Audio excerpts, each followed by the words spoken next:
American schools have forgotten to teach our children one of the most important courses of all, investing. This is a glaring omission. History we teach, but not the part about the great march of capitalism and the role that companies have played in improving our lives. Math we teach, but not the part about how simple arithmetic could help us figure out whether or not a company will succeed or fail and how we might profit from owning shares of its stock. Home economics we teach, how to sew, how to cook a turkey, even how to stick to a budget and balance a checkbook.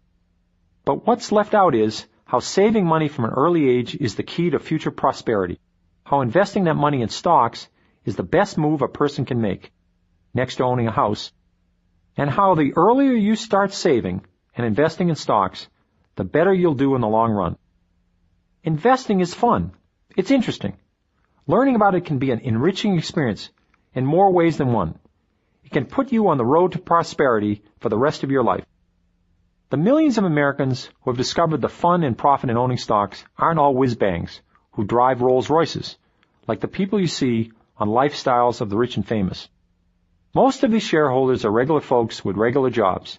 Teachers, bus drivers, doctors, carpenters, students, your friends and relatives, the neighbors in the next apartment, or down the block. In our society, it's the men who've handled most of the finances, and the women who stood by and watched men botching it up. There's nothing about investing that a woman can't do as well as a man, and you don't get the knack for it through the genes.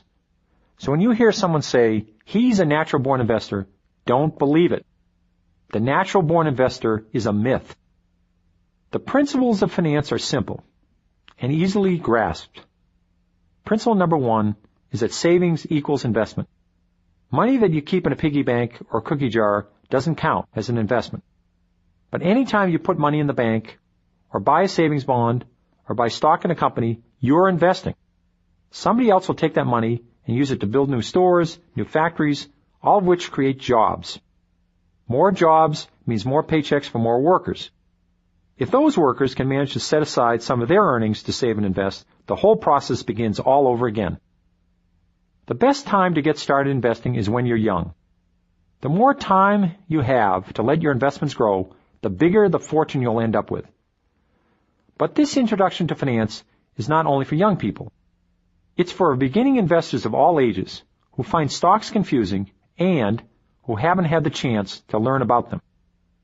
Before we go any further, I want to stress again the importance of saving on a regular basis and starting young, whether it's $50, $100, or $500 a month.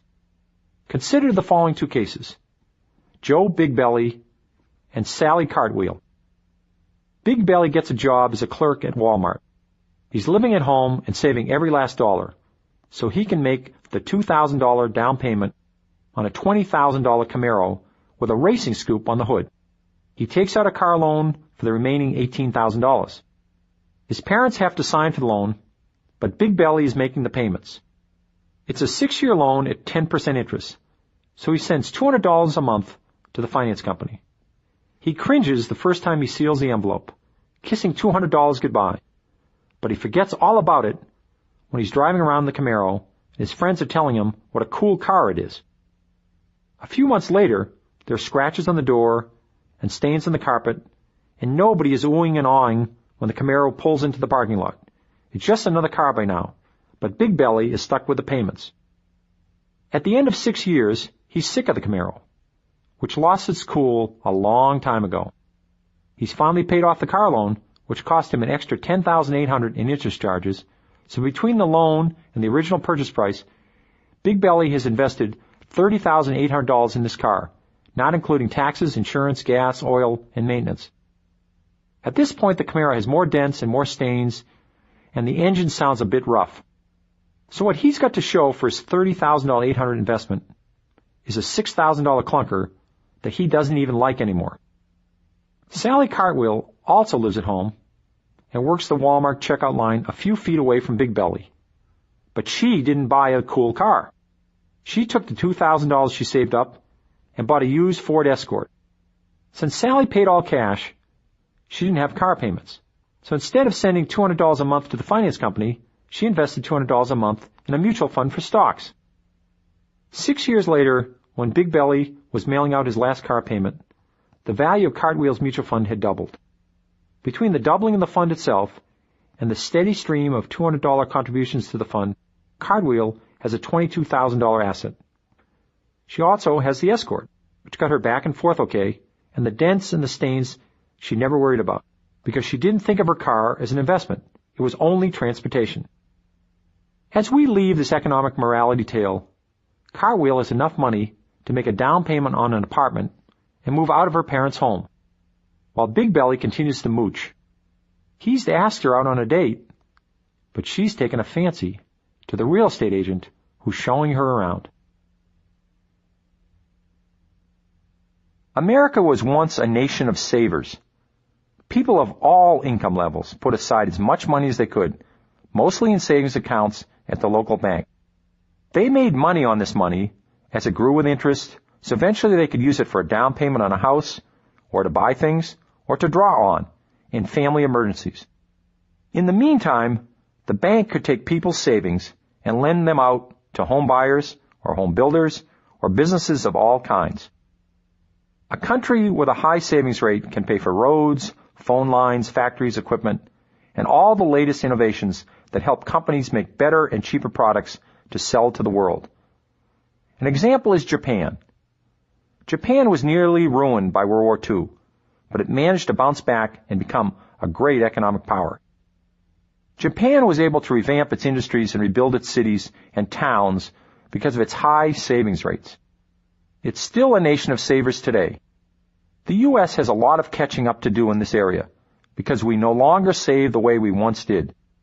While we put aside 5% of our income every year, the people of Japan, Thailand, Hong Kong, Singapore, China, and many other countries are saving 10% or more. We lead the world in credit cards and in borrowing money to pay for things we want right away but can't quite afford. Save as much as you can. Start when you're young. You'll be helping yourself and helping the country. The stock market offers each of us a terrific way to do both of those things. Save and invest in the country. But to win at this game, you have to understand how it's played. Let's begin with the basics.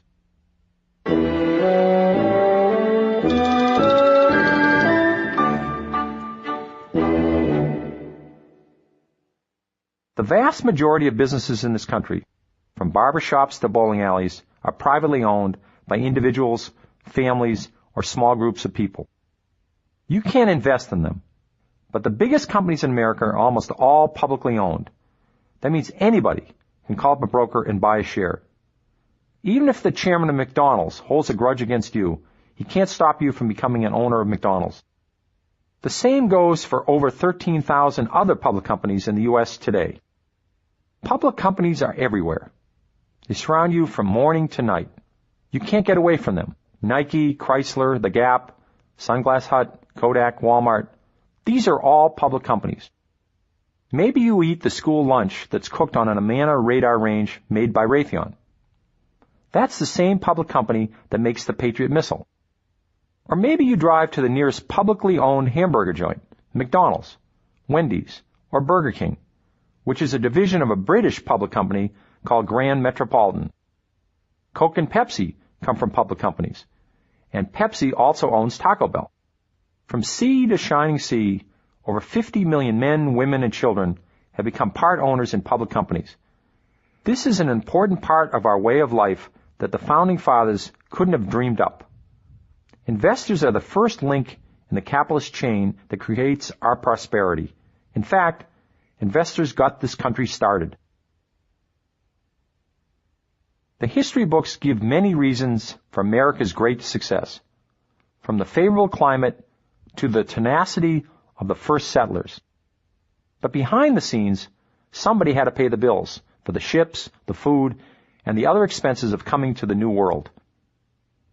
Most of this money came out of the pockets of the English, Dutch, and French investors. Without them, the colonies would never have gotten colonized. For example, it was the Virginia Company which footed the bill for the first expedition to Jamestown, where Pocahontas saved John Smith from having his head bashed in by her angry relatives.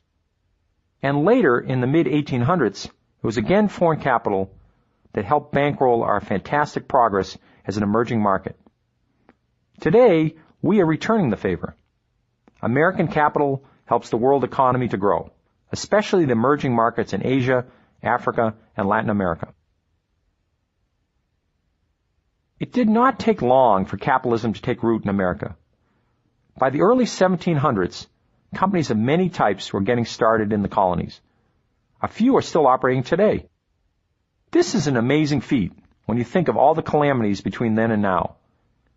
J.E. Rhodes, for example, has been around since 1702, when it began manufacturing buggy whips. Clever managers saw the age of the machine coming and switched to making conveyor belts.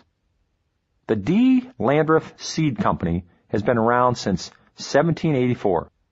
It sold seeds to Thomas Jefferson. If a company makes a good product that never goes out of date, it can stay in business forever. While there were businesses in colonial America, there were no banks.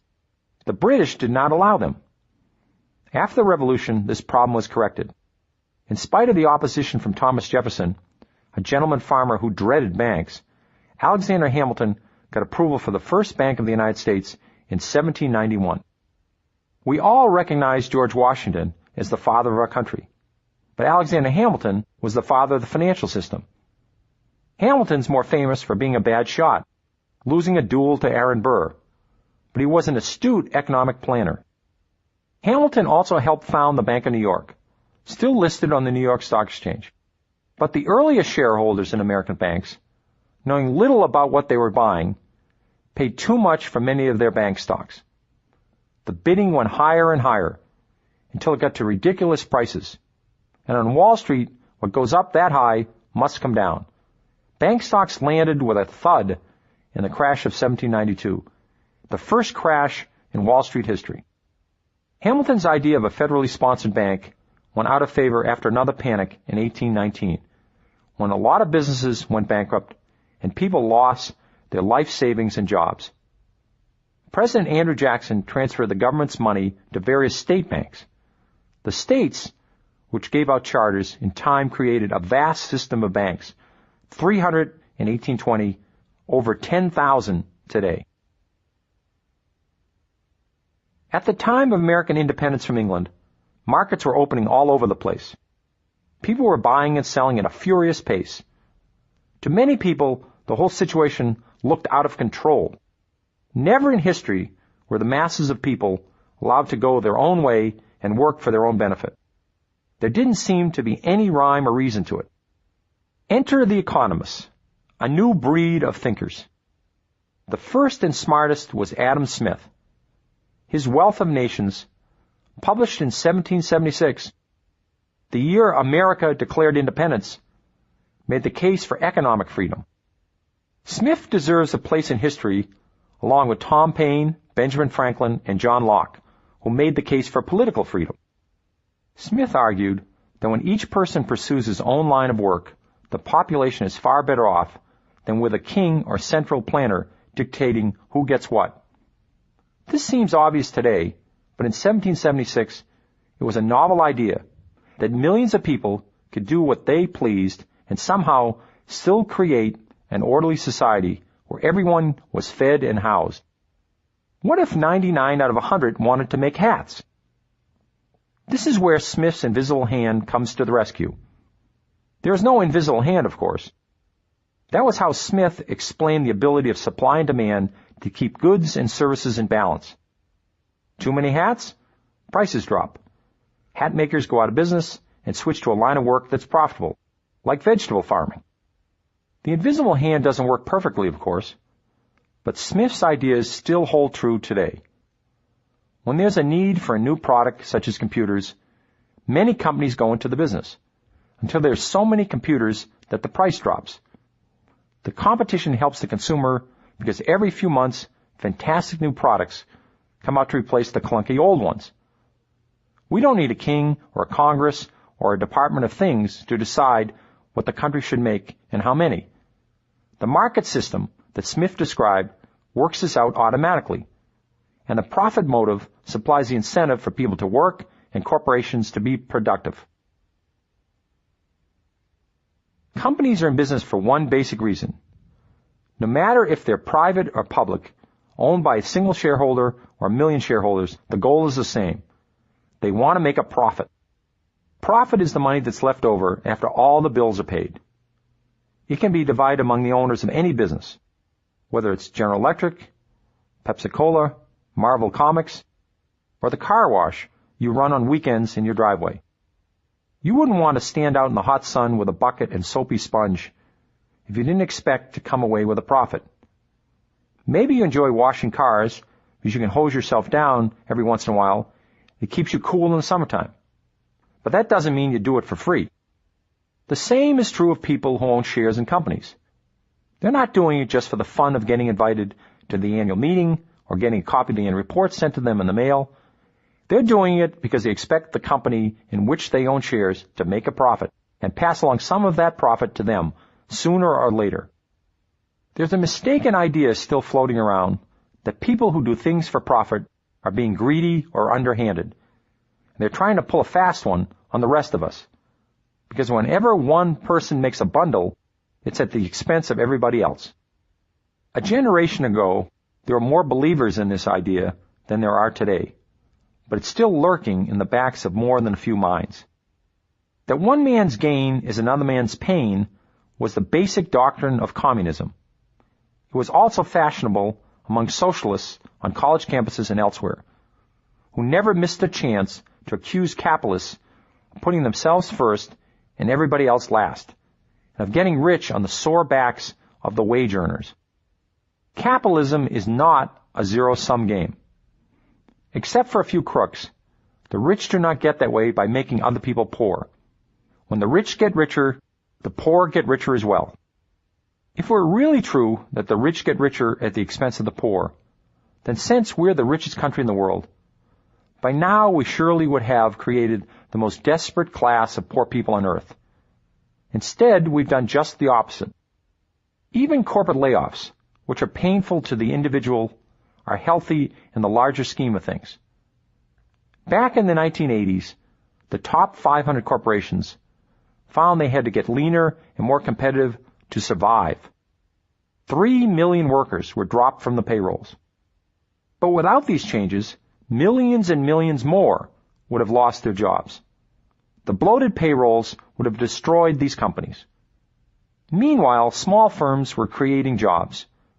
Over 2 million new businesses were started in the 1980s.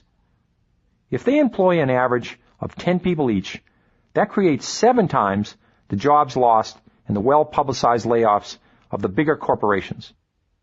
And often, the small companies have become larger ones, employing not 10, but thousands of people.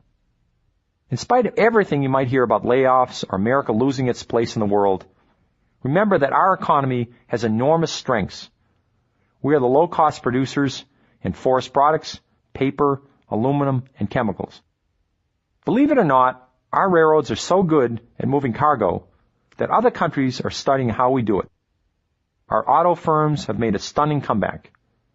We're number 1 in pharmaceuticals, farm equipment, commercial airplane production, telecommunications, music, television, movies.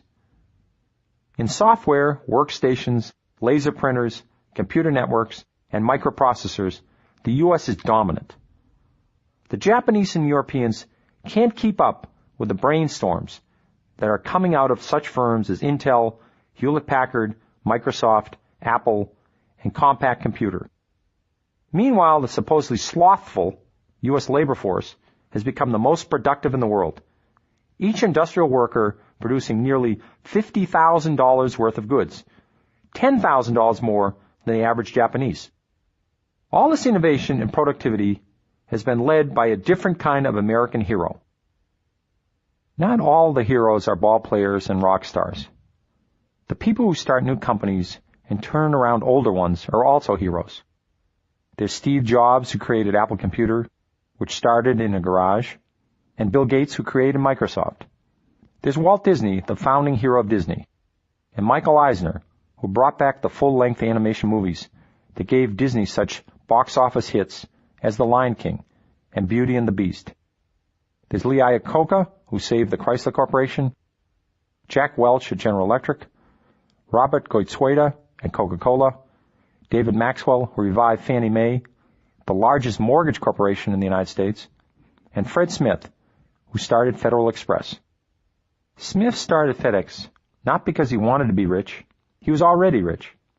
He did it for the challenge. In teaching the post office a lesson in how to deliver mail, he created jobs and helped the country. When you decide to save your money by putting it in the stock market, you invest in these kinds of heroes and the companies they lead. But what does it mean exactly to become a stockholder in a public company? Let's look at that question carefully. When you buy a stock, you become an owner of a company with all the rights and privileges. Invest in McDonald's, and they make a fuss over you. They send you their reports, and they invite you to their annual meetings.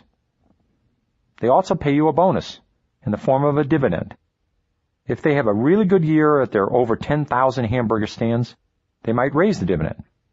So you get even a bigger bonus. But even without the dividend, if McDonald's sells another zillion Big Macs and all goes well, the stock price will rise. You can sell your stock for more than you paid for it and make money that way. Of course, there are no guarantees that McDonald's will prosper and that you'll get a bonus or that the stock price will rise. If it falls to less than what you paid for it, McDonald's will not reimburse you. They haven't promised anything, and they're not obliged to pay you back. As an owner of the stock, you don't have a safety net. You must proceed at your own risk. Nonetheless, stocks are likely to be the best investment you'll ever make, outside of a house. 10 to 11% a year is what you can expect for a total return from stocks on average over the very long term. When people consistently lose money in stocks, it's not the fault of the stocks. Stocks in general go up in value over time. In 99 cases out of 100, when investors are chronic losers, it's because they don't have a plan. They buy at a high price, then they get impatient or they panic, and they sell at a lower price during one of those inevitable periods when stocks are taking a dive. Instead, you need a plan. It should be for the long term. Have you heard the old expression, time is money? It ought to be revised to, time makes money. It's a winning combination. Let time and money do the work while you sit back and await the results. People who need to pull their money out in 1 year, 2 years, or 5 years shouldn't invest in stocks in the first place. There's simply no telling what stock prices will do from 1 year to the next. When the stock market has one of its corrections and stocks lose money, the people who have to get their money out will be going home with a lot less than they put in. 20 years or longer is the right time frame. That's long enough for stocks to rebound from the nastiest corrections on record, and it's long enough for the profits to pile up.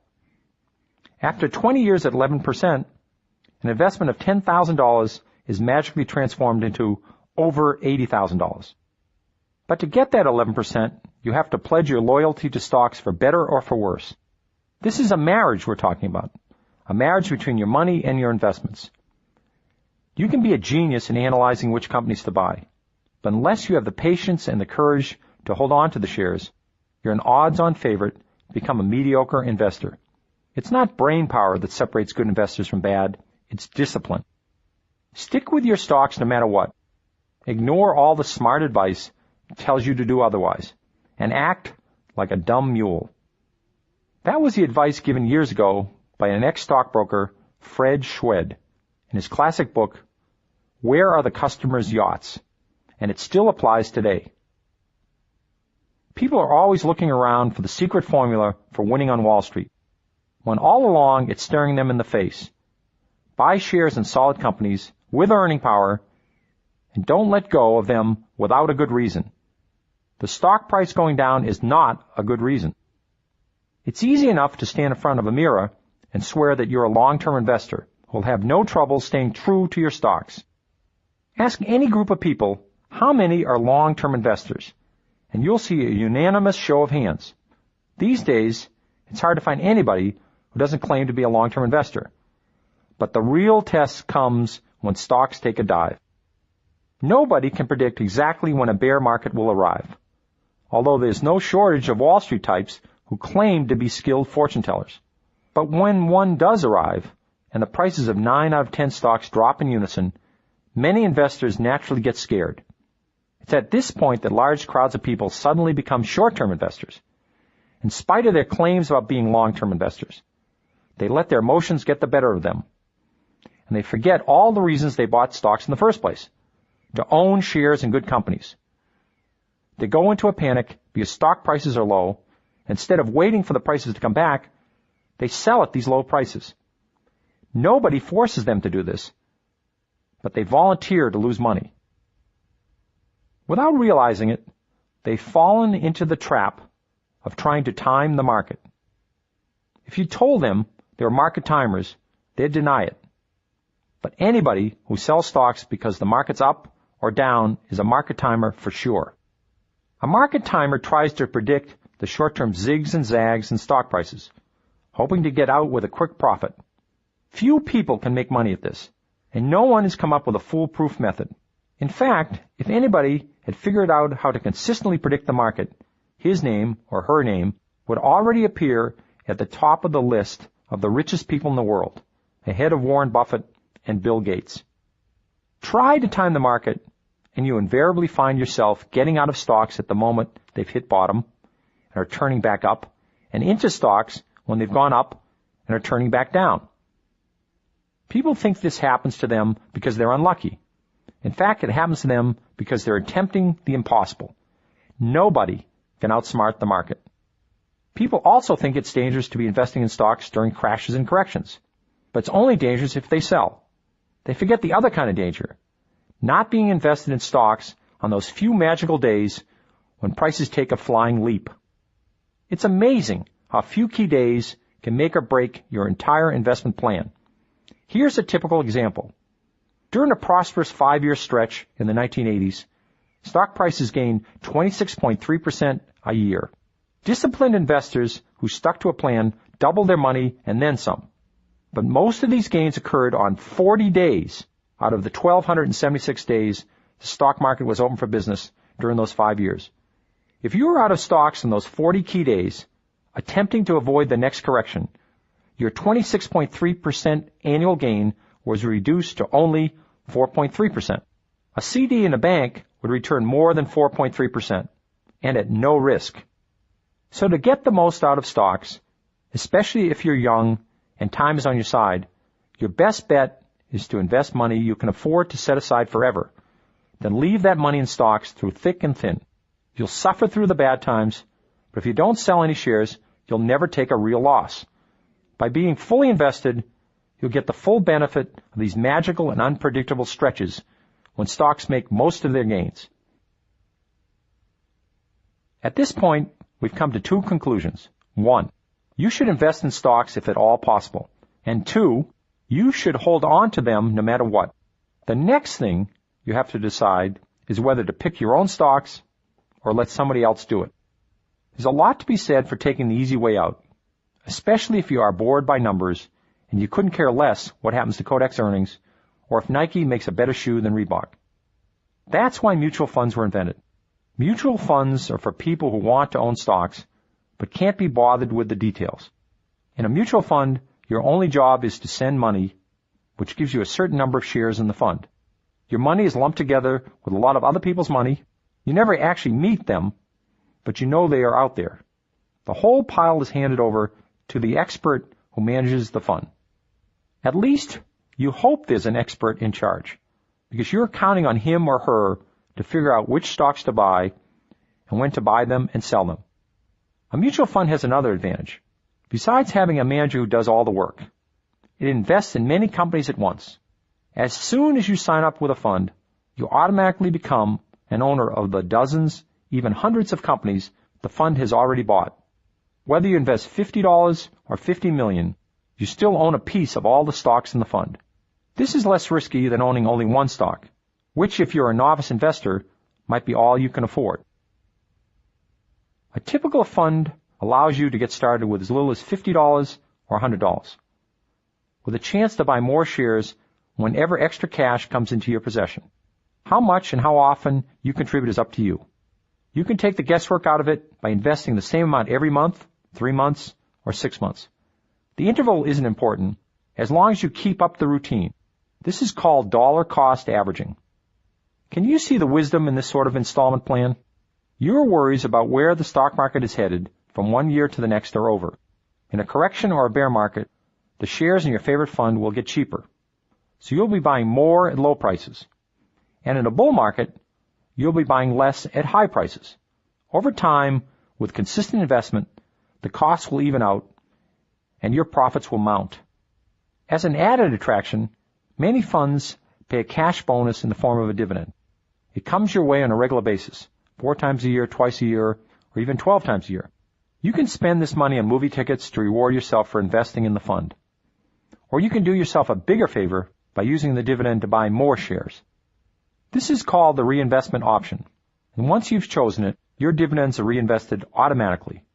The more shares you own, the more you stand to gain from the future success of the fund, which is why your money will grow faster if you throw the dividends into the pot.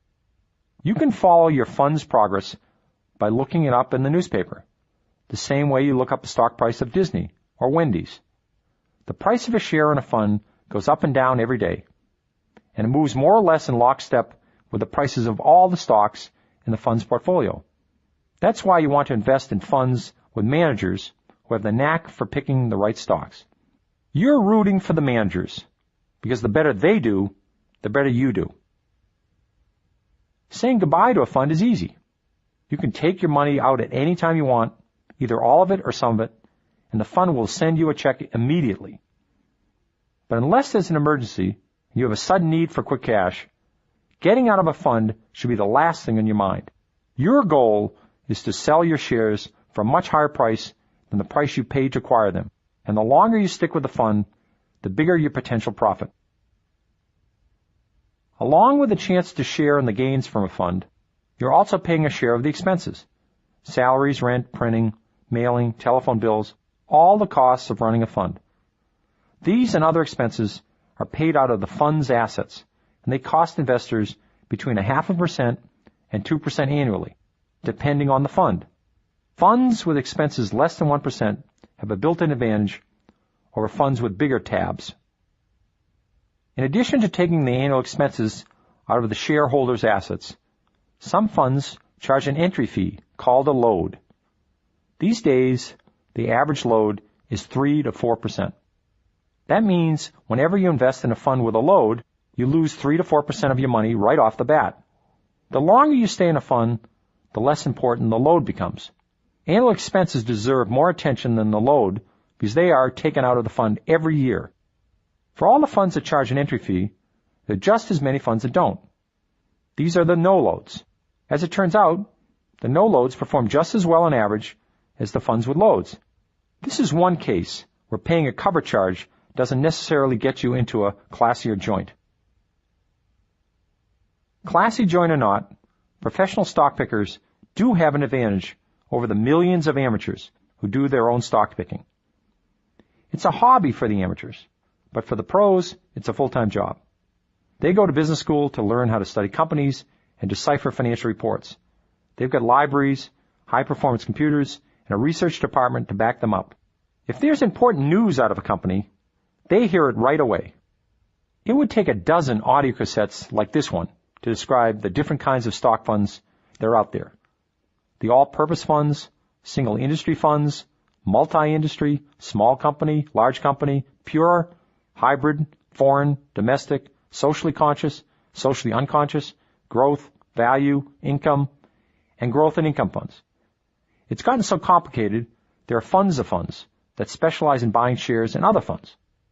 You could stay up day and night studying how to choose the right fund, and you wouldn't get through half the information that's been printed on the subject. If all these how-to books, pamphlets, and articles fell on top of you, it would take a rescue squad several hours to pull you out. You can buy mutual funds directly from the companies that manage them, such as Dreyfus, Fidelity, Scudder, etc. You can also buy them through a stockbroker, although a broker may not be able to sell you the fund that you want. Brokers have to make a living. They sometimes get a bigger commission for selling the firm's own products. Convincing you to buy one of their own in-house mutual funds may be in their best interest, but not necessarily in yours. Whenever a broker recommends anything, always find out what's in it for the broker. Ask him or her to provide information on the full range of what's available. There might be a fund that's similar to the one he's recommending, but has a better record overall. If you're a long-term investor, ignore all the bond funds and hybrid funds. These invest in a mixture of stocks and bonds, and go instead for the pure stock funds. Stocks have outperformed bonds in 8 of the 9 decades in this century, and are way ahead in the first half of the decade of the 1990s. If you're not 100% invested in stocks, you're shortchanging yourself in the long run. Picking a fund ought to be easier than picking an auto mechanic. When an auto mechanic claims to be the best in the business, you have no way of telling if he is or he isn't. But you can find out right away which funds are the best. It all boils down to one number, the annual return. A fund that returned 18% a year to its investors in the last decade is better than a fund with similar objectives that returned only 14%. But before you invest in a fund on the strength of its record, make sure the manager who compiled the great record is still in charge. Why take a chance on a rookie fund when you can invest in a veteran fund that's been around through several seasons and has turned in an all-star performance? A list of funds that have stayed on top over many years can be found in financial magazines such as Barron's and Forbes.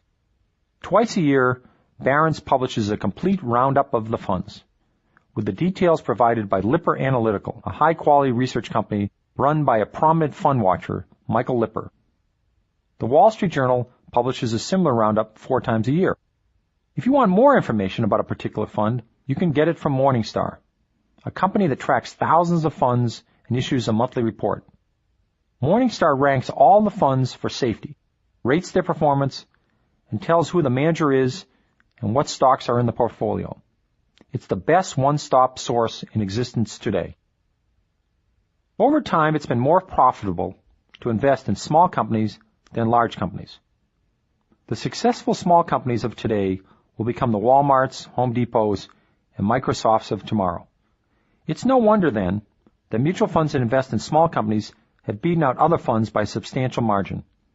A couple of stocks like Walmart is all a mutual fund needs to outperform the competition. That one stock is up more than 600-fold in 20 years.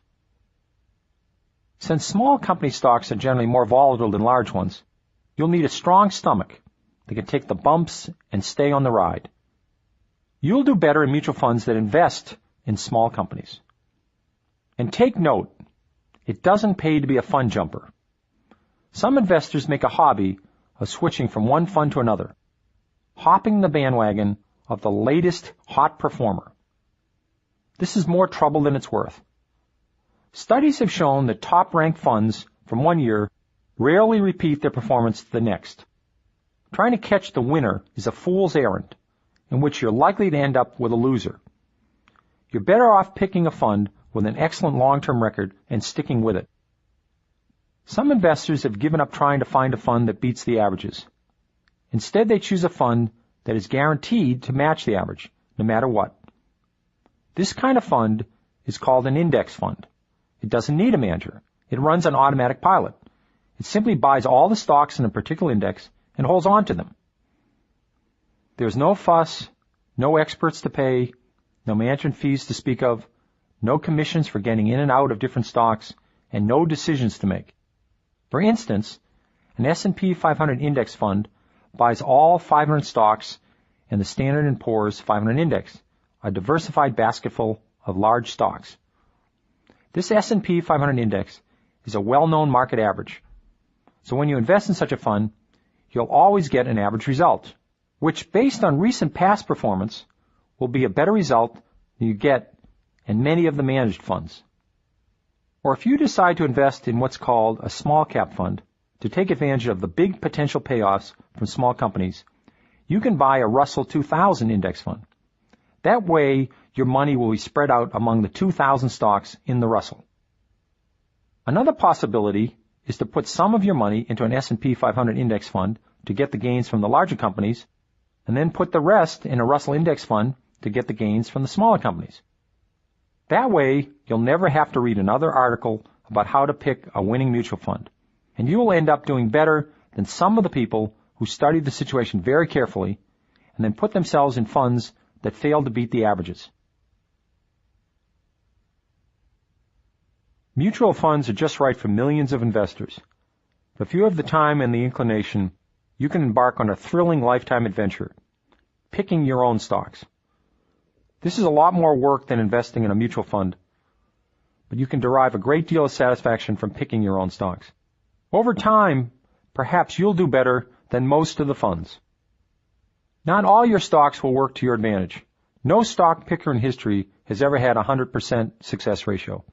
Even wealthy stock picker Warren Buffett has made numerous mistakes, and I could fill several spiral notebooks with stories of mine. But a few big winners every decade is all you need. If you own 10 stocks, and 3 of them are big winners, they will more than make up for 1 or 2 losers and 6 or 7 stocks that have done okay, but not great.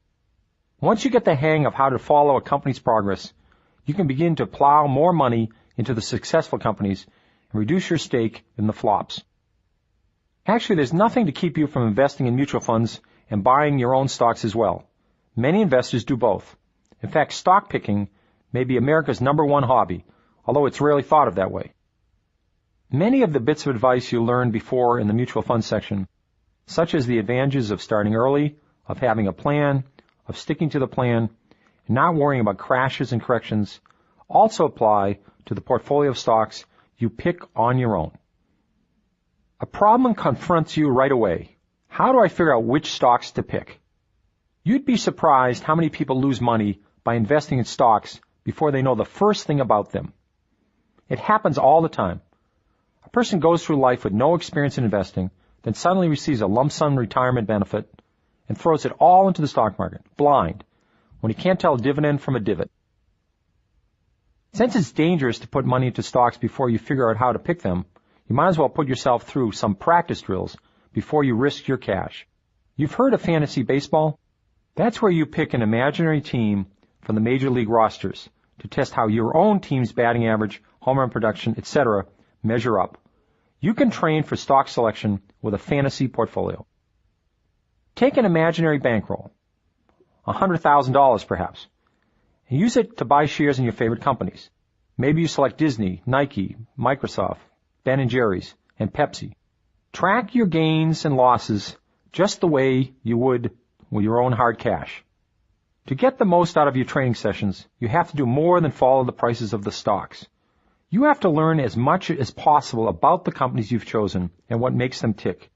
This brings us to the 5 basic methods people use to pick a stock. Here's the rundown on each, beginning with the most ridiculous and ending with the most enlightened. Number 1, the dart method, the lowest form of stock picking. You throw a dart at the stock page, and wherever it lands, you buy that stock. Maybe you'll get lucky, and you'll hit on a stock that does well, but maybe you won't. Method number 2, hot tips, the second lowest form of stock picking, where somebody else tells you to buy a stock that's a cinch to go up. It could be your best friend, your English teacher, your Uncle Harry, or maybe you overhear the tip on a bus. For some reason, overhearing a tip gets people more excited than if the tip were meant for them directly. It's possible that Uncle Harry is directly involved with a certain company and knows what he's talking about. That sort of informed tip can be useful, a clue that's worth investigating further. But the dangerous kind of hot tip is based on nothing but hot air. Here's a typical example. Home Shopping Network. The smart money is accumulating this stock. Buy right away, before it's too late. It looks like this sucker's going up. People who won't buy a $50 toaster oven without checking several stores for the best price will throw thousands of dollars at a hot tip such as Home Shopping Network. Method number 3, educated tips. You get these from experts who appear on the TV or are quoted in newspapers and magazines. There's a constant stream of educated tips flowing out of the fund managers, investment advisors, and other Wall Street gurus. You're not the only person who's been let in on these educated tips. Millions of readers and listeners are hearing the same thing you are. Nevertheless, if you can't resist acting on a tip, you might as well take a tip from an expert and ignore Uncle Harry's tip. There's a decent chance the expert has done enough homework to form an educated opinion, whereas Uncle Harry doesn't know what he's talking about. Beyond, it looks like the sucker's going up. The problem with expert tips is when the expert changes his mind, you have no way of finding that out, unless he goes back on TV to inform the viewers and you happen to catch the show. Otherwise, you'll be holding on to the stock because you think the expert likes it long after he stopped liking it. Method 4. The broker's buy list. Stockbrokers of the full-service variety are never shy about giving their recommendations on what stocks you should buy. Often these recommendations do not come from the broker's own head. They come from the analysts who work behind the scenes at the head office, usually in New York City. These are well-trained Sherlocks whose job is to snoop into the affairs of the companies or groups of companies. They issue buy signals and sell signals based on the evidence they dredge up. It is possible for you to build an excellent portfolio by working with a broker to pick stocks from the buy list. That way, you can rely on the brokerage firm's research and still get to choose which of the buys you like the best. This has one big advantage over relying on educated tips. If the brokerage firm changes its mind and moves one of your stocks from the buy list to the sell list, your broker will inform you of the fact. If he doesn't, then put the broker on your sell list. Method 5. Doing your own research. This is the highest form of stock picking. You choose the stock because you like the company, and you like the company because you studied it inside and out. The more you learn about investing in companies, the less you have to rely on other people's opinions, and the better you can evaluate other people's tips. You can decide for yourself what stocks to buy and when to buy them. You'll need two kinds of information, the kind you get by keeping your eyes peeled, the kind you get by studying the numbers. The first kind you can begin to gather every time you walk into a McDonald's, a Sunglass Hut, or any other store that's owned by a publicly traded company. And if you work in the store, so much the better. You can see for yourself whether or not the operation is efficient or sloppy, overstaffed or understaffed, well organized or chaotic. You can gauge the morale of your fellow employees. You can get a sense of whether management is reckless or careful with money. If you're out front with the customers, you can size up the crowd. Are they lining up at the cash register, or does the place look dead? Are they happy with the merchandise, or do they complain a lot?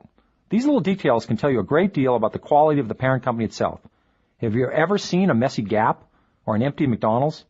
The employees at any one of the Gap outlets or the McDonald's franchises could have noticed long ago how fantastically successful these operations have been and invested their spare cash accordingly. Even if you don't have a job in a publicly traded company, you can see what's going on from the customer's angle. Every time you shop in a store, eat a hamburger, or buy new sunglasses, you're getting valuable input. By browsing around, you can see what's selling and what isn't. By watching your friends, you know which computers they're buying, which brand of soda they're drinking, which movie they're watching, whether Reeboks are in or out. These are all important clues that can lead you to the right stocks. Once you start looking at the world through a stock picker's eyes, where everything is a potential investment, you begin to notice the companies that do business with the companies that got your attention in the first place. If you work in a hospital, you come into contact with companies that make sutures, surgical gowns, syringes, beds and bedpans, x-ray equipment, EKG machines, companies that help the hospital keep its costs down, companies that write the health insurance, companies that handle the billing. The grocery store is another hotbed of companies. Dozens of them are represented in each aisle.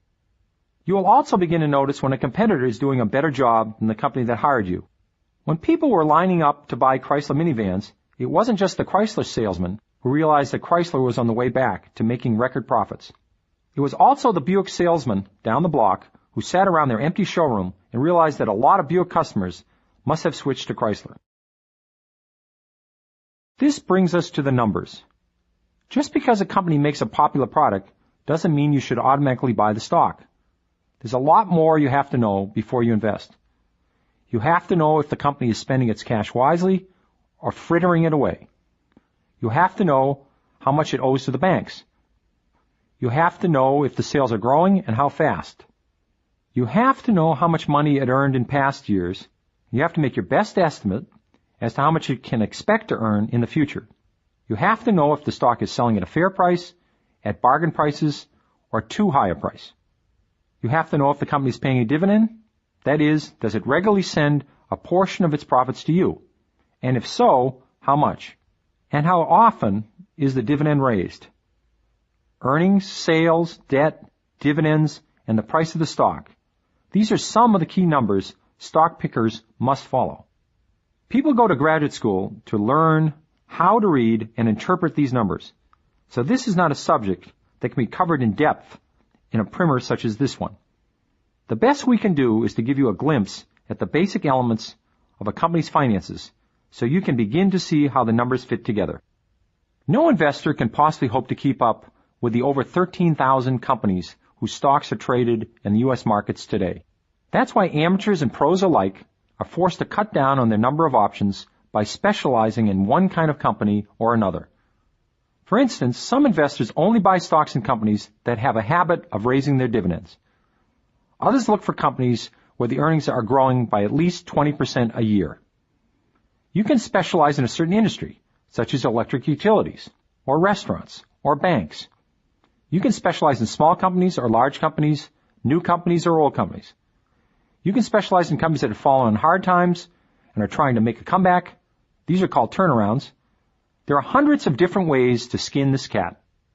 Investing is not an exact science. And no matter how hard you study the numbers and how much you learn about a company's past performance, you never can be sure about its future performance. What happens tomorrow is always a guess. Your job as an investor is to make educated guesses and not blind ones. Your job is to pick stocks and not pay too high a price for them relative to what they're going to earn in the next several years. Then to keep watching for good news or bad news coming out of the companies you own. You can use your knowledge to keep the risks to a minimum. At this point, potential investors, especially young students, will often ask, how do I get the money to invest in the first place? It's not just any cash that can be safely put into stocks. It's cash that you can afford to live without for many years while it goes forth and multiplies. If you're a young person and have a part-time job and can afford to invest a portion of your paycheck, so much the better. If not, perhaps you can drop some hints to family members around the holidays. Here's where parents, grandparents, aunts, or uncles can play a leading role. The greatest source of investment capital for young people is relatives. When they ask you what you want for your birthday, Christmas, Hanukkah, etc., tell them you want stocks. Let them know if it comes down to a choice between owning a new pair of Nikes or owning Nike, which costs about the same amount as the shoes, you'd rather have the shares. If they own shares themselves, they can get you started by simply transferring one share or many shares over to you. The paperwork is no problem. They don't have to pay a commission or a fee to do this.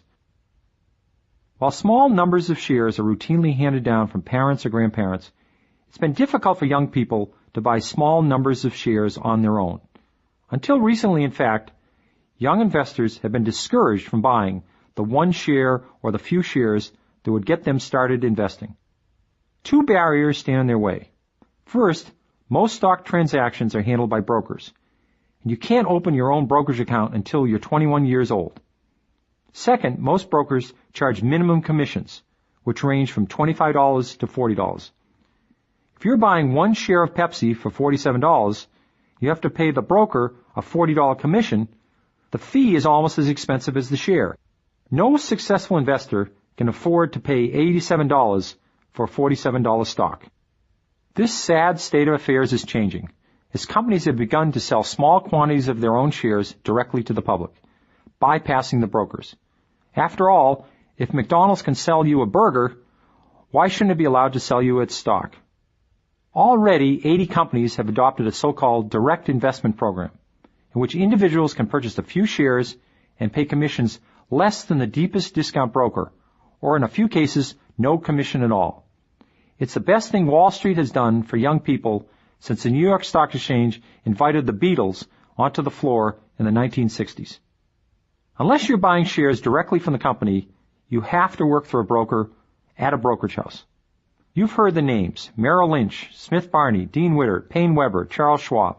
Schwab is a living person, and Witter a deceased one. But the rest of these names are composites. There was a Mr. Merrill and a Mr. Lynch, a Mr. Smith and a Mr. Barney, a Mr. Payne and a Mr. Weber, and so forth. All brokerage houses handle stocks, bonds, and mutual funds, and they all have to abide by the same rules laid down by the government. But beyond that, they are quite different. The so-called full-service brokers, such as Merrill Lynch or Smith Barney, charge higher commission than the discount brokers, such as Charles Schwab. Then there are the deep discount brokers, who offer fewer services. The extra money you pay a full-service broker entitles you to the brokerage firm's advice. As a rule, discount brokers don't offer advice. They just buy and sell on your instructions. Here you have another decision to make. Along with picking your first stock, you have to pick a broker. The best way to do this is to talk to several in your area, especially brokers who are recommended by your friends or relatives. If you don't like the first one you meet, there are plenty of others around. Some are very experienced and know a great deal about investing in stocks, while others have just come out of a short training course and know very little. Having a good relationship with a broker is part of the fun of investing. Once you've settled on the brokerage house and the broker, the next step is opening an account. If you're underage, the rules vary by state, have an adult open a custodial account with you. Now let's say you've given the broker whatever amount of money you've intended to invest and told the broker you're interested in Disney.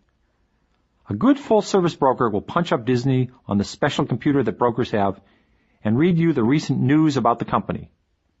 In addition, he or she will also give you the research reports on Disney prepared by their in-house expert or analyst who keeps tabs on the company.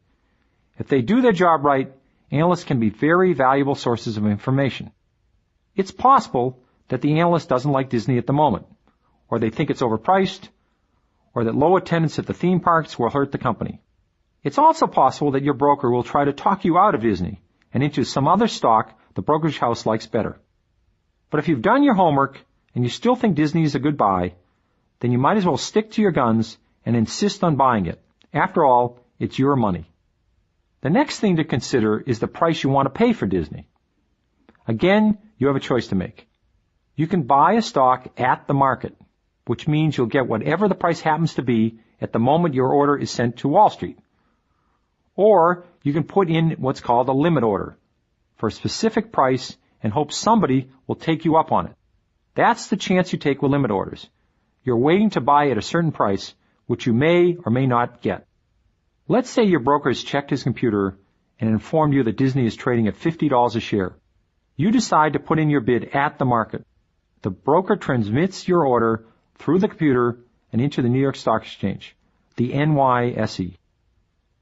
Today's big two stock markets are the New York Stock Exchange, NYSE, and the NASDAQ, which is pronounced NASDAQ. NASDAQ stands for the National Association of Securities Dealers Automated Quotations. You can stump a lot of people on this one. What does NASDAQ stand for? Because many professionals on Wall Street couldn't tell you. It's a mouthful, which is why you never hear anybody use the full name. The other name for the NASDAQ is the over-the-counter market. It used to be that companies that were too small to be listed on the regular stock exchanges, such as the New York Stock Exchange, sold their shares in neighborhood stock shops, where the deals were done across a counter.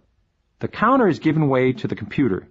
Today, the NASDAQ handles companies large and small, from Microsoft to fledgling firms selling shares publicly for the first time. When you want to buy shares of a company that trades on the NASDAQ, say Microsoft, your broker sends your order into the NASDAQ computer system, where it shows up on a screen with all the other orders from people who want to buy or sell Microsoft. The NASDAQ market maker sits at a terminal in his or her office, which could be anywhere in the country, and puts the transactions together. Now let's get back to Disney. The day after you buy your shares of Disney, you'll rush to the newspaper and open it to the business pages to find out how much it's worth. That's what shareholders do every morning. It's their first important activity. After they've taken a shower, brushed their teeth, put on their clothes, and poured themselves a cup of coffee. One way to tell who the investors are is by watching them read the paper. Investors don't start with the comics, or sports, or Ann Landers the way other readers do. They head straight for the business section and run their finger down the columns of stocks, searching for yesterday's closing prices on the companies they own. A lot of information is packed into that one tiny line in the newspaper. During business hours, when the stock exchanges are open and shares are changing hands at a rapid pace, the prices rise and fall minute by minute. But just before the closing bell rings at 4 p.m. and the trading stops, every stock has its last trade of the day. It's the price of this last trade, called the closing price, that gets quoted in the papers the next morning. That's what investors are looking for when they turn to the business section and scan those pages of numbers. You can also find the highest and lowest price your stock sold for in the last 12 months. Surprisingly, the average stock on the New York Stock Exchange moves up and down 50% from its base price in any given year. More incredible than that, 1 in every 3 stocks traded on the New York Stock Exchange moves up and down 100% from the base price. A stock might start out the year selling for 12, rise to 16 during an optimistic stretch, and fall to 8 during a pessimistic stretch. That's a 100% move, from 8 to 16. Clearly, some investors pay a lot less than others for the same company in the same year. You'll also notice that in the newspapers, stock prices are quoted in fractions instead of the usual decimals. So $37.75 becomes 37 3/4. This old-fashioned numbering system dates back to the Spaniards, who divided their money into eighths. That's why parrots in pirate movies are always squawking about pieces of 8. Wall Street has kept up the practice of doing its calculations in eighths. So instead of hearing such and such a stock is up 10 cents today, you'll hear it's up 1/8 of a point. Instead of being up 25 cents, it's up 1/4 of a point. A point is Wall Street tease for $1. The stock listings also show the high, low, last, and change, which gives you a recap of what happened in yesterday's trading.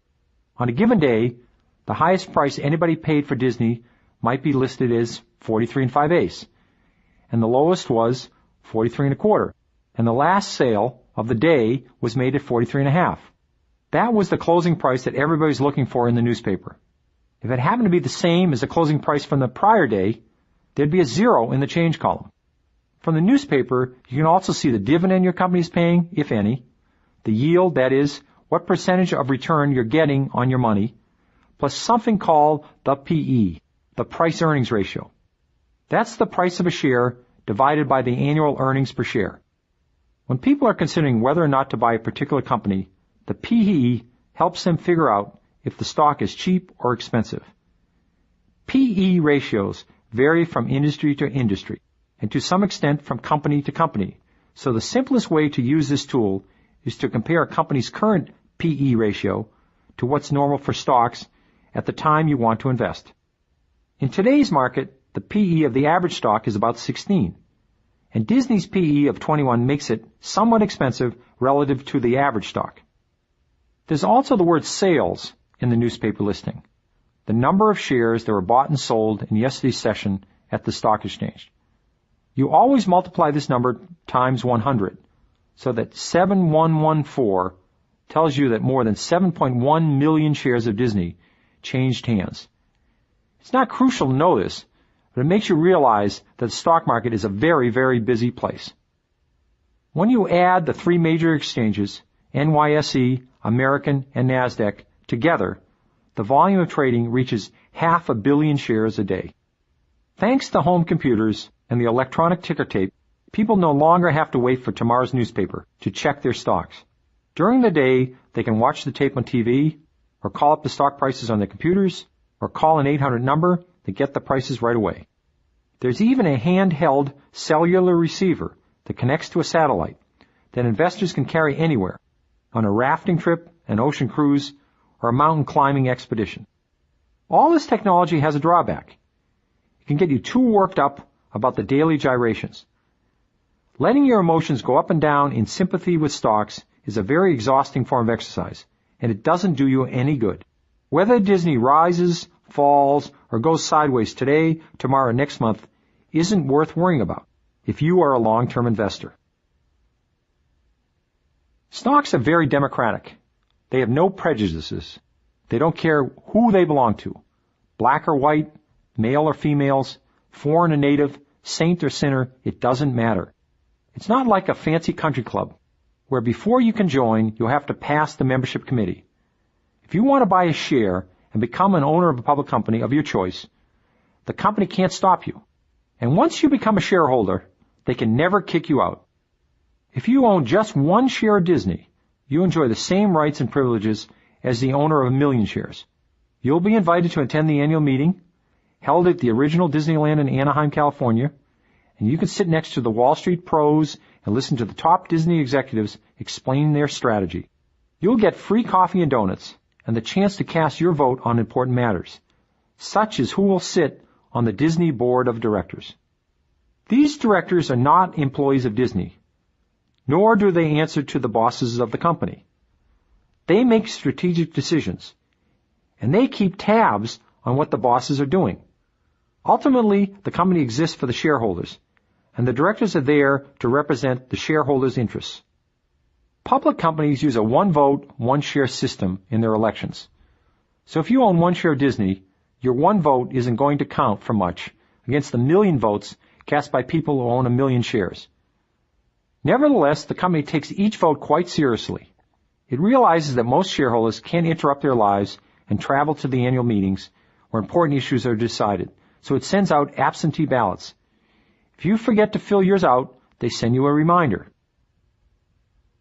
Anytime you decide you don't like the management, its policies, or the direction the company is headed, you are always free to exercise the ultimate no vote and sell your shares. 4 times a year, you'll get the report card that tells you how the company is doing, how its sales are going, how much money it has made or lost in the latest period. Once a year, the company sends out the annual report that sums up the year in great detail.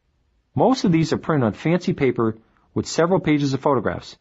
It's easy to mistake them for an upscale magazine. In the front, there's a personal message from the head of the company, recounting the year's events, but the real story is in the numbers. These run on for several pages. Unless you are trained to read them, they may strike you as both confusing and dull.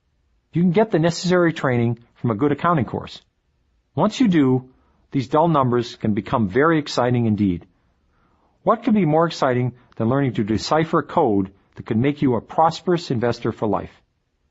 Companies are required to send out all the reports.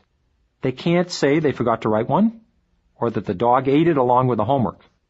They can't cancel the annual meeting, or make up an excuse for not calling one. They can't hide the facts, no matter how unpleasant these facts may be.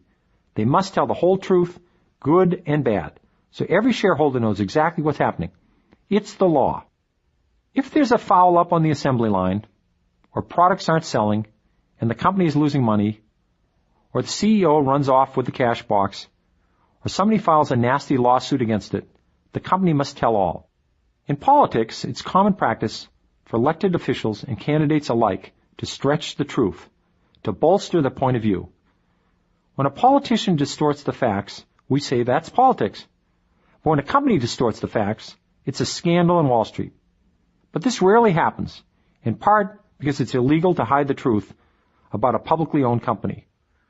Corporations must file accurate documents with the Securities and Exchange Commission, which can impose legal sanctions.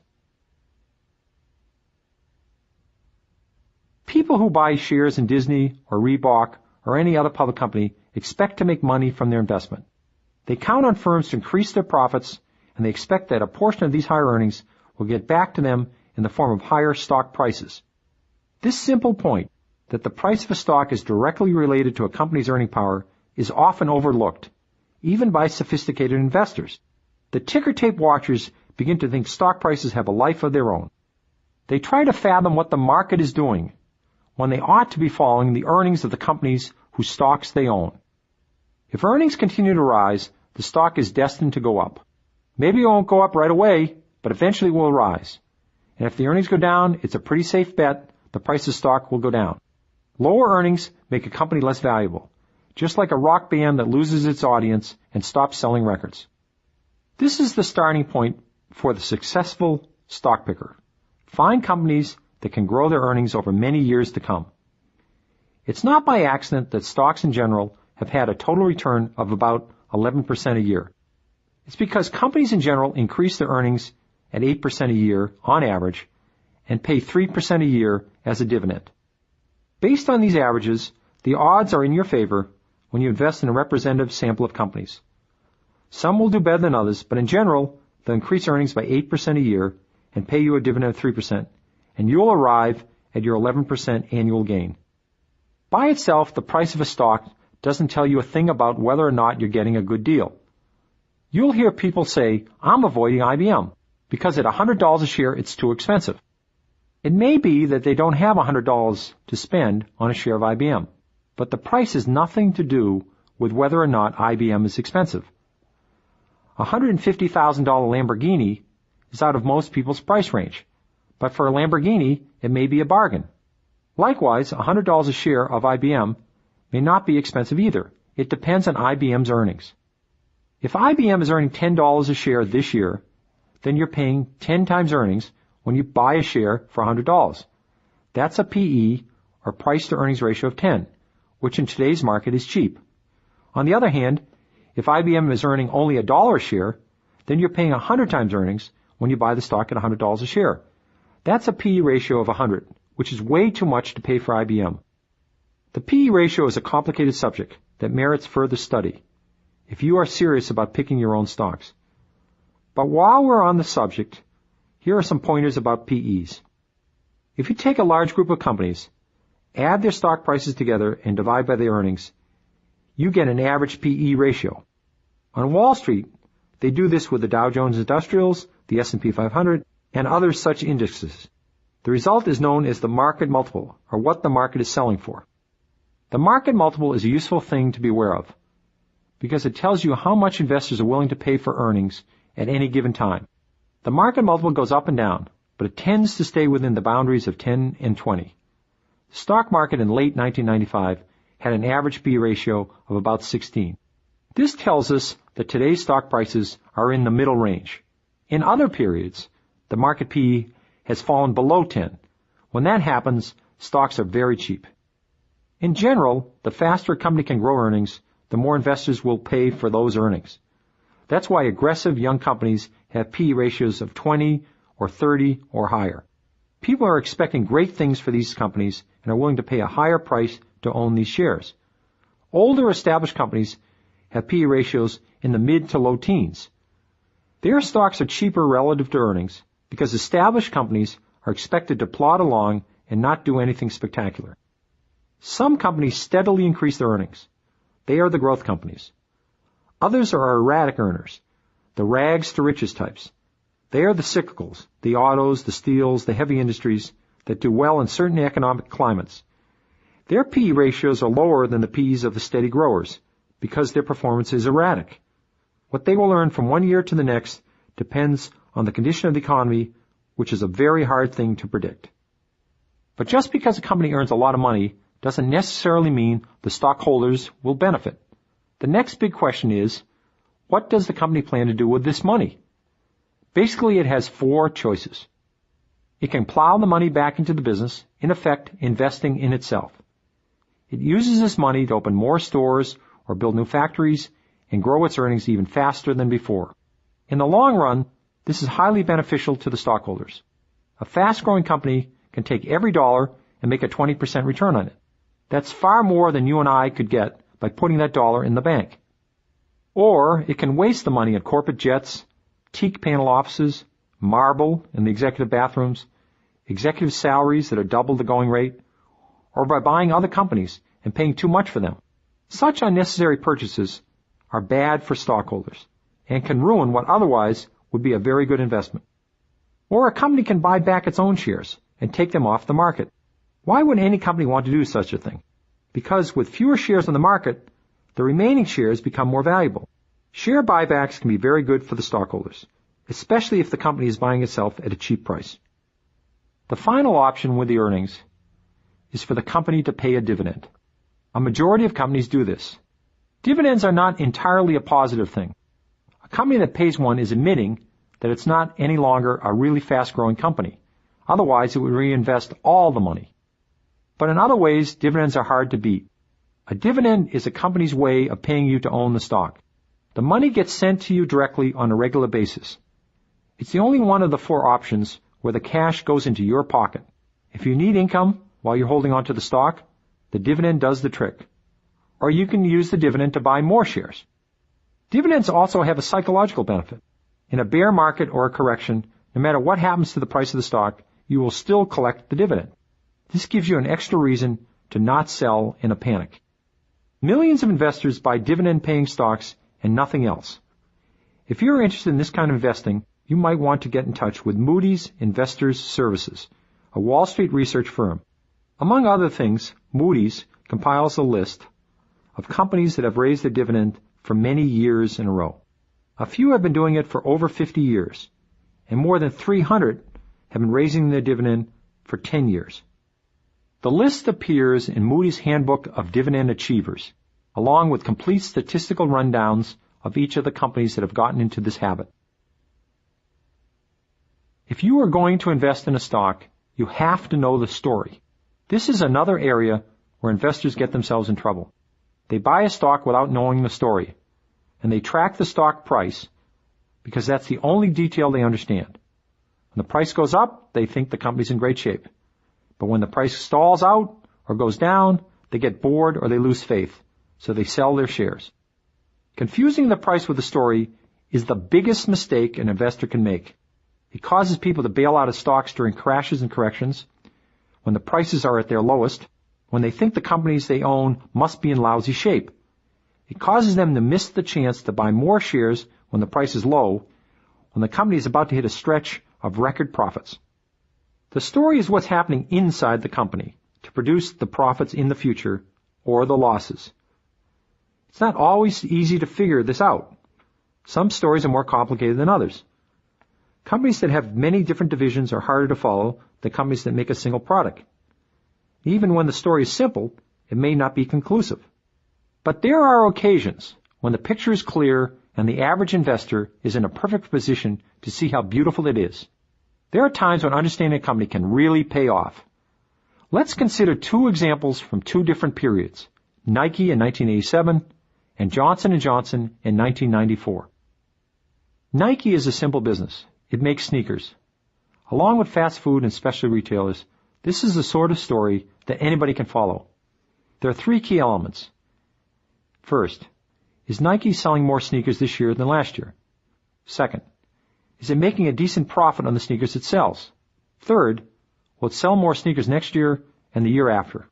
In 1987, investors got some definite answers, which arrived in the quarterly reports and the annual reports sent to every shareholder. Since going public in 1980, Nike stock had been bouncing all over the place, jumping from $5 in 1984 to $10 in 1986, falling back to $5, and then finally rebounding to $10 in 1986. Looking at the scenery for this story, the prospects for sneakers could not have been brighter. Everybody was wearing them. Toddlers, teenagers, even adults who hadn't worn sneakers since they were kids. There were different sneakers for tennis, jogging, basketball, you name it. It was obvious that the demand for sneakers was growing, and Nike was a big supplier. Yet the company had run into a rough stretch where its sales, earnings, and future sales were all declining. This was a very depressing story, as shareholders found out when they received their first quarter 1987 report. As is the custom with many companies, Nike's year begins in June, so the first quarter of 1987 ends in August of 1986. If you own Nike, you got the news in the mail in early October 1986. Sales down 22%, earnings down 38%, and future orders, down 39%. This was not a good time to buy more shares of Nike. The second quarter report was mailed out on January 6, 1987. The results were just as bad as the first quarter, and the third quarter wasn't much better. Then, lo and behold, in the fourth quarter report, which arrived in late July 1987, along with the annual report, there was a positive note. Sales were still down, but only by 3%. Earnings were still down, but future orders had turned up. This meant that stores around the world were buying more Nike sneakers. They wouldn't be ordering more sneakers unless they thought they could sell a lot more Nikes. By reading the annual report of that year, you would have also had learned that in spite of several quarters of declining earnings, Nike was still making a nice profit. That's because sneakers are a very low-cost business. It's not like the steel business, we have to build and maintain expensive factories. The sneaker business, all you need is a big room and a bunch of sewing machines and relatively inexpensive materials. Nike had plenty of cash on hand and was in excellent financial shape. When you opened the first quarter report of 1988, which arrived in late September 1987, you could hardly believe your eyes. Sales were up 10%, earnings up 68%, and future orders up 61%. This was positive proof that Nike was on a roll. In fact, the roll lasted for 5 more years, 20 straight quarters of higher sales and higher earnings. In September 1987, you didn't know yet about the 20 straight quarters. You were happy the company had turned itself around, but you weren't rushing out to buy more stock. You were worried about the price, which had just recently moved up sharply from $7 to $12.50. So you waited for future developments, and this time you got very lucky. Stock prices came tumbling down in the crash of October 1987. Investors who confused the stock price with a story were selling everything they owned, including their Nike shares. They heard commentators on the nightly news predict a worldwide collapse of the financial markets. In the midst of this pandemonium, you kept your head because you realized the Nike story was getting better. The crash gave you a gift, the opportunity to buy more of Nike at a bargain price. The stock dropped to $7 a share after the crash and sat at that level for 8 days, so you had plenty of time to call your broker. From there, it began a 5-year climb to 90, while the story kept getting better. You could have bought Nike at several different points along the way. By the end of 1992, Nike shares were worth 12 times more than what you paid for them in October 1987. I missed this phenomenal buying opportunity in Nike. But a recent example of a clear-cut story that any investor could have understood was Johnson & Johnson, and I was lucky enough to get onto this one. This is a story that does not take any particular genius to figure out. If you had seen the 1993 annual report, you would have arrived at the same conclusion. Invest in this company. The 1993 annual report was mailed out on March 10, 1994. The first thing you noticed on the inside cover was the fate of the stock over the past couple of years. It had been dropping steadily from $57 at the end of 1991. At the time the report arrived, the stock had fallen to 39 5/8. For such a great company to have produced such a lousy stock in a rising market, you suspected something was wrong. You scanned the end report for the bad news, but everywhere you looked, there was good news. Much of it was summarized on page 42, which revealed that the earnings had gone up steadily for 10 years in a row, and had quadrupled during that period. The sales had risen steadily as well. The company also mentioned it had raised the dividend 10 years in a row, but neglected to mention a more incredible fact. It had raised the dividend for 31 years in a row. Perhaps Johnson & Johnson was just trying to be modest. Also on page 42, you learned that the company had become more productive in recent years. In 1983, Johnson & Johnson manufactured and sold $6 billion worth of products with 77,400 employees, while in 1993, it manufactured and sold $14 billion worth of products with 81,600 employees. That's more than twice as much manufacturing and selling with only 4,200 extra employees. From 1989 to 1993, sales increased from $9 billion to over $14 billion, and the number of employees dropped. This told you that Johnson & Johnson was getting to be highly efficient and adept at cutting costs. The company had created a situation where the workers were using their time more effectively. They were producing more value for the company, for the shareholders, and for themselves, although you couldn't see it in the stock price. Many of the workers owned shares, and even if they didn't, when sales went up and profits went up, they got raises. On pages 25 and 42, you found out that Johnson & Johnson had been buying back its own shares. 3 million shares in 1993, 110 million shares in the last decade. It spent billions of dollars in this effort. When a company takes its own shares off the market in this fashion, the investors are likely to benefit. Fewer shares means higher earnings per share, which leads to a higher stock price. Looking at Johnson & Johnson's stock price, you wouldn't think there had been a buyback. The balance sheet showed that the company had cash and marketable securities worth $900 million and total equity of $5.5 billion. Its long-term debt was only $1.5 billion, a modest amount for a company with $5.5 billion in equity. With this much financial clout, Johnson & Johnson was not going out of business anytime soon. By this time, you're wondering what's the flaw in the story. Could it be that J&J hadn't prepared itself for the future? The headline on the cover of the annual report suggested otherwise. Right there in big letters, it said, "Growth for New Products." The text gave the details. 34% of the company's 1993 sales came from products introduced into the market in the last 5 years. Again, on page 42 of their annual report, you discover that Johnson & Johnson spent more than $1 billion in research and development in 1993, 8% of total sales. The R&D budget had more than doubled in 10 years. Obviously, the company was doing what the headline said, growing new products. It hadn't been caught napping. To put this story into a larger context, you compared the price of the stock to the earnings. The company was expected to earn $3.10 in 1994, giving it a price-earnings ratio of 12. Future earnings are always hard to predict, but J&J had very predictable results in the past. So if these estimates turned out to be correct, the stock was cheap. J&J was far better than your average company. It was a terrific company, doing everything right. Earnings up, sales up, future prospects bright. Despite all this, the stock already had dropped to 39.58, and it dropped further to 36 in the weeks after the report arrived. At the time, the average stock was selling for 16 times its estimated 1994 earnings. Johnson & Johnson was selling for only 11 times its estimated 1994 earnings. As hard as it was to believe, you reached the inescapable conclusion there was nothing wrong with Johnson & Johnson to cause the stock price to go down. The company wasn't the problem. The healthcare scare was the problem. In 1993, Congress was debating various healthcare reform proposals, including the ones advanced by the Clinton administration. Investors worried that healthcare companies would suffer if the Clinton proposals became law, so they dumped J&J along with the rest of the other healthcare stocks. The entire industry took a beating in this period. Some of this concern would have been justified if the Clintons had their way, because healthcare companies like Johnson & Johnson might have had their earnings clipped. But even then, J&J would have been affected less than the typical healthcare company.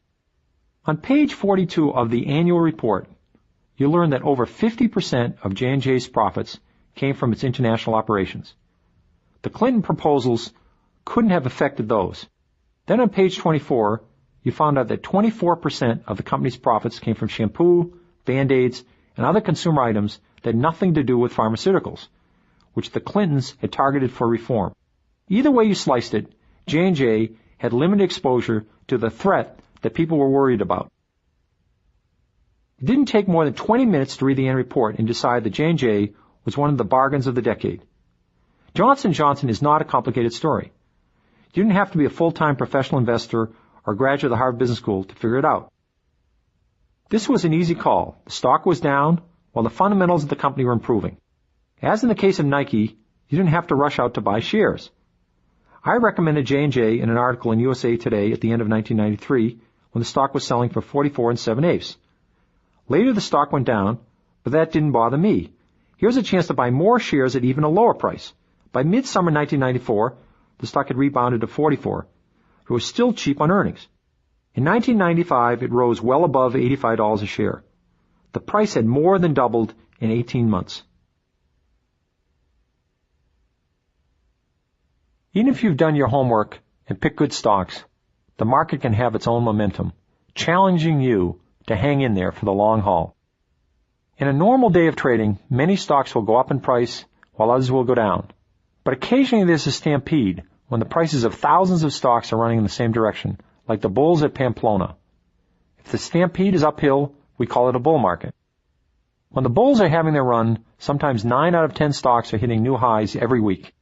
People are rushing around buying as many shares as they can afford. They talk to their brokers more often than they talk to their best friends. Nobody wants to miss out on a good thing. As long as the good thing lasts, millions of shareholders go to bed happy and wake up happy. They sing in the shower, whistle while they work, help old ladies across the street, and count their blessings every night as they put themselves to sleep, reviewing the gains in their portfolios. But a bull market doesn't last forever. Sooner or later, the stampede will turn downhill. Stock prices will drop, with 9 out of 10 stocks hitting new lows every week. People who are anxious to buy on the way up will become more anxious to sell on the way down, on the theory that any stock sold today will fetch a better price than it would fetch tomorrow. When stock prices fall over 10% from their most recent peak, it's called a correction. We've had 53 corrections in this century, or about one every 2 years on average. When stock prices fall 25% or more, it's called a bear market. Of the 53 corrections, 15 have turned into bear markets. 15 in 95 years is on average about once every 6 years. Nobody knows who coined the term bear market, but having their name linked to financial losses is unfair to bears. There are no bears within 50 miles of Wall Street, unless you count the bears in New York zoos. And the bears do not dive off peaks the way stocks do in a bear market. You can make a better case for calling a bear market a lemming market, in honor of the investors who sell their stocks because everyone else is selling. An extended bear market can test everybody's patience and unsettle the most experienced investors. No matter how good you are at picking stocks, your stocks will go down. And just when you think the bottom has been reached, they'll go down even some more. If you own mutual funds, you won't do much better, because the mutual funds will go down as well. Their fate is tied to the stocks they own. People who bought stocks at the high in 1929, this was a small group fortunately, had to wait 25 years to break even on the prices. Imagine your stocks being in the red for a quarter of a century. From the high point in 1969, before the crash of 1973-1974, it took 7 years to break even. Perhaps we'll never see another bear market as severe as the one in 1929. That one was prolonged by the Depression. But we can't ignore the possibility of another bear market of the 1973-1974 variety, when stock prices are down long enough for a generation of children to get through elementary school. Investors can't avoid corrections in bear markets any more than northerners can avoid snowstorms. In 50 years of owning stocks, you can expect roughly 25 corrections. 8 or 9 will turn into bears. Since we're all accustomed to taking action to protect ourselves from snowstorms and hurricanes, it's natural that we should try to take action to protect ourselves from bear markets, even though this is in one case where being prepared like a Boy Scout is a mistake. Far more money has been lost by investors trying to anticipate corrections than has been lost in all the corrections combined. One of the worst mistakes you can make is to switch in and out of stocks or stock mutual funds, hoping to avoid the upcoming correction. It's also a mistake to sit on your cash and wait for the upcoming correction before you invest in stocks. In trying to time the market to sidestep the bears, people often miss out on the chance to run with the bulls. Starting in 1965, if you were unlucky and invested your $2,000 at the peak of the market in each successive year, your annual return was 10.6%. If you timed the market perfectly and invested your $2,000 at the low point of the market in each year, your annual return was 11.7%. So the difference between great timing and lousy timing was only 1.1%. Of course, you'd like to be lucky and make that extra 1.1%, but you'll do just fine with lousy timing, as long as you stay invested with stocks. Buy shares in good companies and hold on to them through thick and thin. There's an easy solution to the problem of bear markets. Set up a schedule of buying stocks or stock mutual funds so you're putting in a small amount of money every month or 4 months or 6 months. This will remove you from the drama of the bulls and the bears. Every year, Forbes magazine prints a list of the 400 richest humans in the United States. This issue is as popular with the business crowd as the Sports Illustrated swimsuit issue is with the sports crowd. It makes for interesting reading because it tells you who these people are and what made them so rich, and also how the country has changed over the years. When Forbes first published its list in 1982, the number 1 spot was held by Daniel K. Ludwig, the shipping tycoon.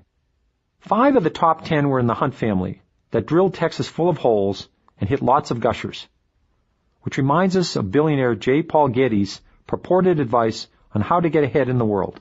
Rise early, work hard, strike oil. This original list from 14 years ago is crawling with Rockefellers and DuPonts, a Frick, a Whitney, a Mellon or two, all of the great family fortunes that stretch back to the 19th century. The word inheritance appears in the biographical blurbs no less than 65 times. In addition to the 65 heirs, there are at least 12 sons and daughters who held positions of influence in ongoing family enterprises. A Mars from Mars Candy Bars, a Disney, a Bush of the beer Bushes, and a Johnson of Johnson & Johnson. There weren't as many old money fortunes on the 1993 list as there were in the 1980s, which leads to a couple conclusions about wealth in America. First, it's not easy to hold on to money, even among billionaires. Inheritance taxes put a big dent into any large fortune that's handed down from one generation to the next. Unless the heirs are careful and invest wisely, they can lose their millions as fast as their ancestors made them. Second, America is still the land of opportunity, where smart young people like Bill Gates of Microsoft can end up on the Forbes list ahead of the Rockefellers, the Mellons, the Gettys, and the Carnegies. Just ahead of Gates on the 1993 list, in the number one position, is Warren Buffett, who made his $10 billion doing what you're interested in doing, or you wouldn't still be listening. Picking stocks. Buffett was the first stock picker in history to reach the top. Buffett follows a simple strategy. No tricks, no gimmicks, no playing the market, just buying shares in good companies and holding on to them until it gets very boring.